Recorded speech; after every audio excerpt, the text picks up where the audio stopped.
मेरा नाम विजय कुमार शर्मा, मैं सीआरपीएफ से GC1 अजमेर CH हॉस्पिटल में अभी कार्यरत हूँ। मैं मेरी बेटी को 22 जुलाई को अजमेर CH हॉस्पिटल में डॉक्टर साहब को दिखा के उन्होंने जांच के लिए मेरे को रेफर किया नारायणा हॉस्पिटल में। मैं नारायणा हॉस्पिटल में गया, वहाँ पर OPD में मैंने डॉक्टर साहब को दिखाया। उन्होंने मेरी बच्ची की कुछ जांचें की। उन्होंने मेरे को उन जांचों के दौरान बताया नॉर्मल है, लेकिन सांस की प्रॉब्लम है इसके, तो इसके लिए कुछ जांचें करनी पड़ेगी। उन जांचों में उन्होंने CT स्कैन और एंजियोग्राफी के लिए मेरे को बताया। उन्होंने बोला अगर सैटरडे को आप एडमिट हो जाते हो तो आज शाम को आपकी CT स्कैन करवाई जाएगी। तो मैंने सैटरडे को ही मेरी बेटी को एडमिट कर दिया। उन्होंने शाम को CT स्कैन कर ली। CT स्कैन के उपरांत शाम को डॉक्टर जब ड्यूटी पे आए नाइट में, तो मैंने उनसे पूछा भाई CT स्कैन में क्या कोई दिक्कत आई है? बोला नहीं, नॉर्मल है। उन्होंने बोला एक एंजियोग्राफी और होगी। तो बोला कल तो संडे है, संडे को डॉक्टर साहब आएंगे नहीं, मंडे को एंजियोग्राफी होगी। तो मैंने मंडे को वेट किया। सुबह 9:30 बजे, रात को 2:30 बजे स्टाफ नर्स आके बोली इनको कुछ खिला देना, सुबह कुछ मत खिलाना। तो मेरी बेटी को मैंने जगाया। उन्होंने बोला पापा मेरे को भूख नहीं है। तो उन्होंने सुबह 9:30 बजे मेरी बेटी को बोले तैयार कर दो, एंजियोग्राफी के लिए जाना है। तो उन्होंने एंजियोग्राफी के लिए ले गए।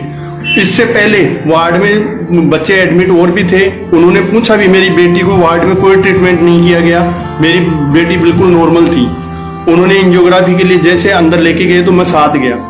तो मैं जैसे ही साथ गया तो मेरे को बताया गया कि आप 15 से 20 मिनट बाहर वेट करो, अभी एंजियोग्राफी हो जाती है। तो उन्होंने ट्रॉली लेके आए। मेरी बेटी ट्रॉली पे नहीं गई, वो पैदल चल के गई है, हंसती हुई अंदर गई है एंजियोग्राफी के लिए। जैसे वो एंजियोग्राफी के लिए गई है, मैंने आधा घंटा वेट किया। आधा घंटे बाद में मैं अंदर जाके मैंने पूछा कि भाई मेरी बेटी की एंजियोग्राफी होनी थी, हो गई क्या? बोला अभी चल रही है। फिर मैं हार के बाहर बैठ गया। फिर मैं आधा घंटे बाद में, हर बार आधा घंटे में जा रहा था, मेरे को कोई संतुष्टपूर्ण जवाब नहीं दिया। उन्होंने इतना ही बोला कि एंजियोग्राफी चल रही है। तो मैं 3:30 से 4 के बीच में मेरे पास में कंपाउंडर साहब आए, बोले आपको डॉक्टर साहब बुला रहे हैं। उन्होंने मेरे को इतना बोल के वो दूसरी साइड में चले गए। मैं चेंबर की तरफ चला गया, एंजियोग्राफी की तरफ। जैसे ही मैं गेट अंदर खोल के गया तो वहां दूसरे डॉक्टर वहां खड़े थे। उनको नहीं पता था बेटी के पिताजी आ गए, तो मेरी तरफ उनकी पीठ थी। वो उस डॉक्टर को डांट रहे थे, प्रशांत मावर को, कि तूने नालायक इतनी बड़ी गलती कैसे कर दी, बच्ची को ओवरडोज दे दिया। तो मेरे सामने उन्होंने ये बोला एनेस्थीसिया का ओवरडोज दे दिया। मैं सुना उनसे कि भाई ओवरडोज क्यों दे दिया। उसके उपरांत मैं वहां रोने लग गया। मैं बैठ गया। मैं डॉक्टर साहब से पूछा तो वो दूसरे डॉक्टर साहब मेरे को बोले मेरी बेटी का नाम भी पीयू ही है, आप घबराओ मत, सांस कम आ रहा है, अभी वेंटिलेटर पे ले रहे हैं। इतना बोल के वो वहां से मैं बाहर आ गया। मैं आया, उन्होंने वेंटिलेटर पर शिफ्ट कर दिया। वेंटिलेटर पर शिफ्ट करने के बाद मैं बाहर वेट करता रहा। मैंने मेरे IG साहब से बात की कि सर ऐसी ऐसी बात है, मैं मेरी आंखों से कानों से सुनाऊं कि डॉक्टर साहब ऐसे बोल रहे हैं, इतनी बड़ी लापरवाही। मेरी बेटी के कुछ हो गया तो मैं उनको ये बोला कि मैं नहीं बचूंगा साहब, मेरी बेटी को चाहे दिल्ली शिफ्ट करना पड़ी है, मेरी बेटी अगर चली गई तो मैं नहीं बच पाऊंगा साहब। उन्होंने वहां से डॉक्टर साहब पर उनको भेजा। हमारे 246 बटालियन से डॉक्टर साहब, CRO साहब आए। वहां आके हॉस्पिटल में उसमें वेंटिलेटर पे मेरी बेटी को देखने गए। वहां उन्होंने आके ये बोला आप भगवान के आगे हाथ जोड़ो, कुछ नहीं, बेटी बच जाएगी। मैं वहां मंदिर में गया, आरती किया, वहां से चंगामृत लाके मेरी बेटी के होठ के लगाया। मेरी बेटी ने अंदर नहीं लिया। मैं बाहर आ गया। बाहर आके मैं मिसेज को उनको बाहर ले गया। बाहर लेके रूम पे, वहां सामने हमने रूम लिया था, वहां छोड़ने गया। मेरी वाइफ एकदम उदास हो रखी थी। मैं जैसे छोड़ के आया, वहां मैं उनसे बातें करने लग गया। 11:50 में मेरे पास में हॉस्पिटल से फोन आता है कि आप पीयू के पिताजी बोल रहे हैं। मैं बोला हाँ। तो मैं जैसे हॉस्पिटल में गया, चारों तरफ के गेट बंद के लिए पुलिस प्रशासन पहले बुला रखी थी उन्होंने।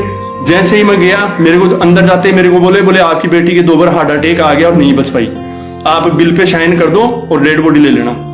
मैं चुपचाप बाहर आ गया। मैं आके एकदम टूट गया था। मैं, मेरे भैया और मेरे साथ थे। उन्होंने बोला अपन थाने में चल के कंप्लेन करेंगे। हम सुबह 6:30 बजे प्रताप नगर थाने में चले गए। वहां हमने एप्लीकेशन लिखित में दी है और वो एप्लीकेशन भी मेरे पास में है।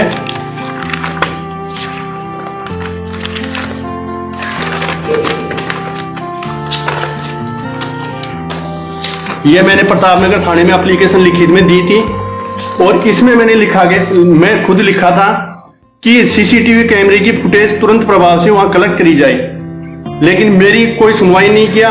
और 10:30 बजे के आसपास हॉस्पिटल से फोन आता है कि पीयू के पेरेंट्स यहाँ हल्ला कर रहे हैं, डेड बॉडी नहीं ले रहे, जबकि इसमें पुलिस थाने में जो मौजूद थे वो गवाह हैं, उनकी फोन डिटेल निकाल सकते हैं। हम सब थाने में बैठे थे उस टाइम, हॉस्पिटल में कोई नहीं था। और ऐसी ही सूचना मेरे उच्च अधिकारी आईजी साहब श्री विक्रम सिंह सहगल साहब को भी दी गई कि यहाँ परिजन हल्ला कर रहे हैं, डेड बॉडी नहीं ले रहे।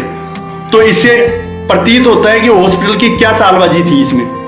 दूसरी चीज, मैंने कंप्लेन देने के बाद में मैं सीधा पुलिस के पास गया हूं। पुलिस वहां से डेड बॉडी कलेक्ट करके वहां पर तुरंत जयपुरिया हॉस्पिटल में उन्होंने पोस्टमार्टम के लिए लेके गए हैं और पोस्टमार्टम किए। मेरे को यह बताया गया था कि 7 दिन में आपको पोस्टमार्टम की रिपोर्ट मिल जाएगी। अभी तक मेरी बेटी के मेरे को कोई भी कागज हॉस्पिटल द्वारा, पुलिस प्रशासन द्वारा मेरे को ज्ञात नहीं कराया गया है कि उसमें मेरी बेटी का कोई भी कागज हो, मेरे को अभी तक नहीं दिया गया। न मेरे को पोस्टमार्टम की रिपोर्ट दी जा रही है और मेरी एप्लीकेशन के ऊपर एक फॉर्मेलिटी के तौर पे पुलिस थाना प्रतापनगर ने ये मर्ग दर्ज की है। आईपीसी 174 के तहत इतनी बड़ी लापरवाही में एक सीआरपीएफ का जवान जो देश सेवा में है, उसकी बेटी के साथ में इतना बड़ा हादसा करने के बाद इतने आराम से वो डॉक्टर सब जगह अपने काम कर रहे हैं और मैं एक दर भटक रहा हूं न्याय के लिए। ये एफआईआर की जगह मेरे को मर्ग दर्ज करके ये कागज मेरे हाथ में दिया है पुलिस प्रशासन ने, जबकि मेरा गुनाह क्या था। मैंने सीआरपीएफ के सीएच हॉस्पिटल अजमेर से मेरी बेटी को दिखाया हूं, उन्होंने मेरे को रेफर किया है और वो रेफर लेटर ये है। आज तक मेरे डिपार्टमेंट ये नहीं पूछा इसकी बेटी के कागज कहां है। दूसरी चीज, उन्होंने ये भी ज्ञात नहीं करने की कोशिश की कि इसकी बेटी किस वजह से खत्म हुई। आज मैं ये पूछना चाहता हूं, मैं हर आदमी को ये बताना चाहता हूं कि इतना राजनीति का प्रेशर राजस्थान में होने के नाते मेरी बेटी को न्याय नहीं मिल रही, मैं दर दर भटक रहा हूं। और मैं माननीय प्रधानमंत्री जी अशोक गहलोत जी, मुख्यमंत्री जी अशोक गहलोत जी, अमित शाह जी गृह मंत्रालय, हर जगह मैंने ऐसी कोई जगह नहीं छोड़ी जहां मैंने लेटर नहीं भेजा हो। ये मेरे स्पीड पोस्ट की रिसीव्ड कॉपी है। मैंने Rajasthan secretary IGP Rajasthan sector को भी भेज रखा है, director Narayana hospital multi specialist को भी भेज रखा है और राजस्थान पुलिस को भी भेज रखा है, डीजी साहब को, माननीय गृह मंत्री भारत सरकार को भी भेज रखा है, माननीय प्रधानमंत्री जी को भी भेज रखा है और संपादक महोदय जी को भी भेज रखा है।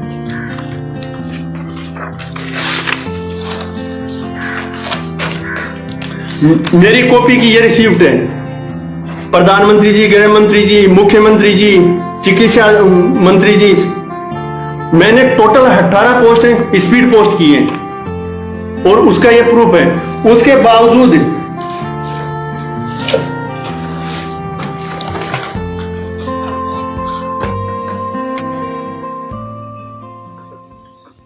चिकित्सा मंत्री भारत सरकार को भी मैंने स्पीड पोस्ट किया है और मेरी सहायता के लिए मैं आदरणीय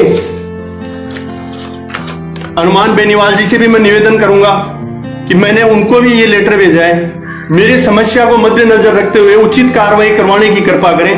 मैं माइंडली, मेरा परिवार और मैं इतने डिस्टर्ब हो रखे हैं कि कोई सहयोग करने के लिए आगे नहीं आ रहा। मैं एक सीआरपीएफ का जवान होने के नाते हर देशवासियों से मैं हाथ जोड़ के विनती करता हूं कि मेरी बेटी को न्याय दिलाने के लिए सब आज्ञा है और मेरे वीडियो को ज्यादा से ज्यादा शेयर करें ताकि ये गृह मंत्री जी और प्रधानमंत्री जी के पास में जल्दी से जल्दी पहुंचे और इस पे उचित कार्रवाई हो। मैं इतना माइंडली पजट हो रखा हूं कि मेरे को कुछ भी नहीं दिख रहा। मैं रात को सोता हूं, उठता हूं, मेरे को मेरी बेटी सामने आ रही है। वो मेरी बेटी मेरे से ये बोल रही है कि एक अभागा बाप मेरे को यानी कि न्याय नहीं दिला पा रहा। तो मैं हाथ जोड़ के विनती करता हूं कि मेरी बेटी को न्याय मिलना चाहिए और किसी की बेटी ऐसे शिकार नहीं हो। मैं हर उस देशवासियों से हाथ जोड़ के विनती करता हूं। मैं दोबारा बोल रहा हूं कि मेरा वीडियो ज्यादा से ज्यादा शेयर करके ये न्यूज तक और प्रधानमंत्री जी तक और गृह मंत्री जी तक ये जल्दी से जल्दी पूछे। इस पे सख्त से सख्त कार्रवाई करनी चाहिए। मेरी बेटी एक हंसती खेलती गई थी, उस हॉस्पिटल की इतनी लापरवाही है कि वो सीसीटीवी कैमरे की फुटेज भी देने को तैयार नहीं है और पुलिस प्रशासन ले नहीं सकती क्योंकि उस हॉस्पिटल पे इतना राजनीति का प्रेशर है उतना उनको सपोर्ट है कि एक आम आदमी के लिए जीना मुश्किल है और न्याय लेना मुश्किल है।